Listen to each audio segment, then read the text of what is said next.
Hello, I'm Executive Chef Joseph Schutze, and welcome to our kitchen.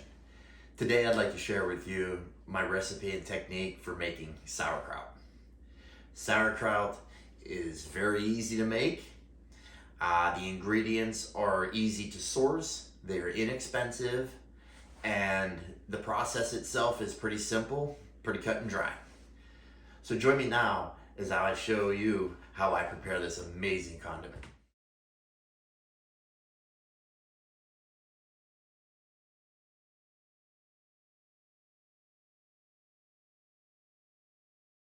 To begin, remove any leaves that are rotten or bruised. And we then want to cut them into smaller pieces that are much easier to manage. When we slice this, we're going to slice it on a mandolin. I find that it's so much better to slice it on a mandolin than using a food processor. You get nicer cuts, and the vegetable doesn't get so beat up. We have our mandolin set up to the thickness that I like, right around 1/8 of an inch. So let's go ahead and start shredding. Keep in mind, you want to use fresh cabbage. Since I am shredding this today, I will definitely begin the fermenting process. It's always best to not do it in advance. Fresher is better, especially when it comes to fermenting.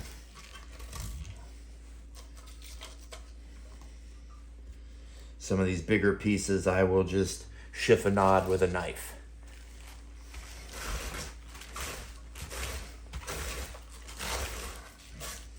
And there we are.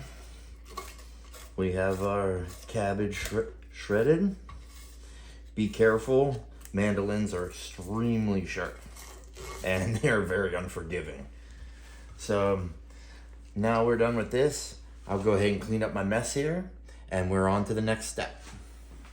Well, now what I like to do is season the cabbage a little bit.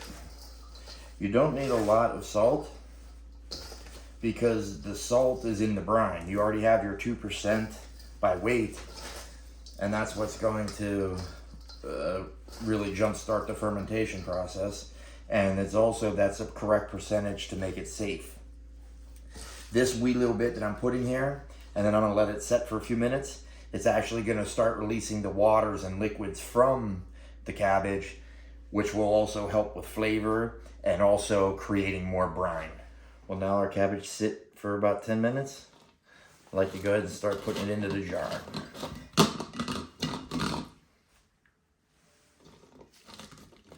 The jar is pretty full. Let's go ahead and take our tamper and start pressing it down. This comes from my my fermentation kit. Came with some lids, some weights, this tamper.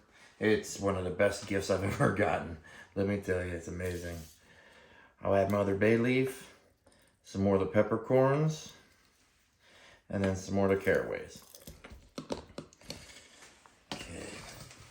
Now that our jar is full, let's go ahead and top it off with the remaining spices.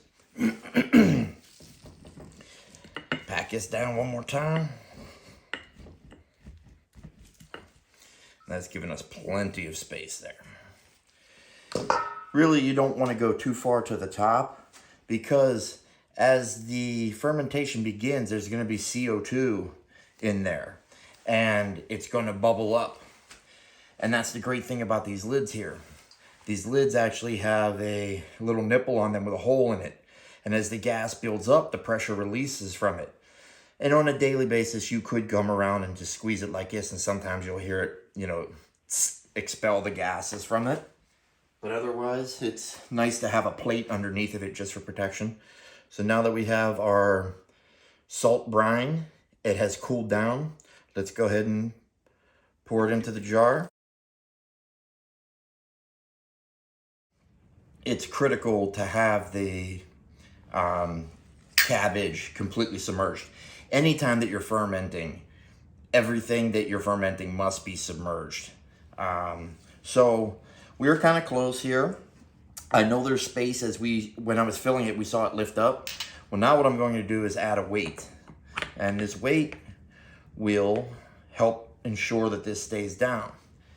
Let's put a second one in there, just for good measure.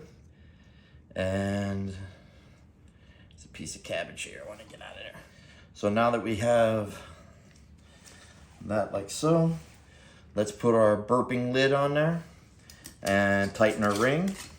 And let's put it into a warm place. Let it store in the kitchen or in the basement if it's warm enough for 14 days.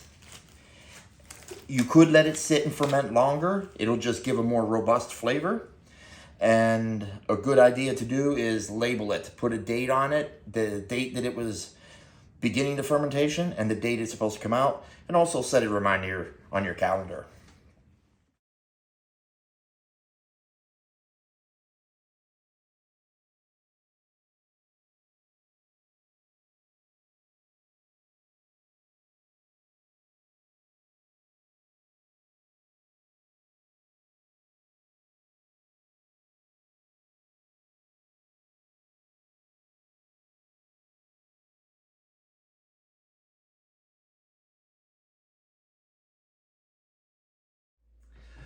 Well, there you have my homemade sauerkraut.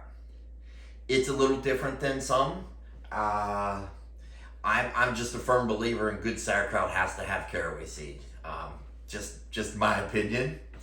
Now, like my grandparents and my wife's grandparents, when they make the sauerkraut, they never really put a lot of brine into it. It was just a lot of salt with the cabbage, massage it hard, and then pressing it forces the water out of the cabbage, therefore making the brine. Honestly, I wanted to do it like that, but I was afraid that it would become too salty. So therefore, I opted to go with a brine with a 2% salt to water ratio by weight. I know that's a proven ratio that is acceptable for safe fermentation. Also, it doesn't yield an overly salted product at the end of the day. A lot of times at the grocery stores, they're so salty, you almost don't even want to eat it. And it's helpful to even rinse it off before and wring it dry before even using it or serving it. Well, I hope you enjoyed today's demonstration. I'd love for you to give it a try. You'd be surprised as to how good this really comes out. And another one of these ways that you can do it at home, save you some money, and there's not an awful lot of effort put into this. It's just a little bit of a waiting game, and you do not have to babysit it. Nature will take its course. Well, if you've not done so, please subscribe to our channel. Hit that notification bell and be up to date with all of our latest posts. Thank you again for joining. Jag vet.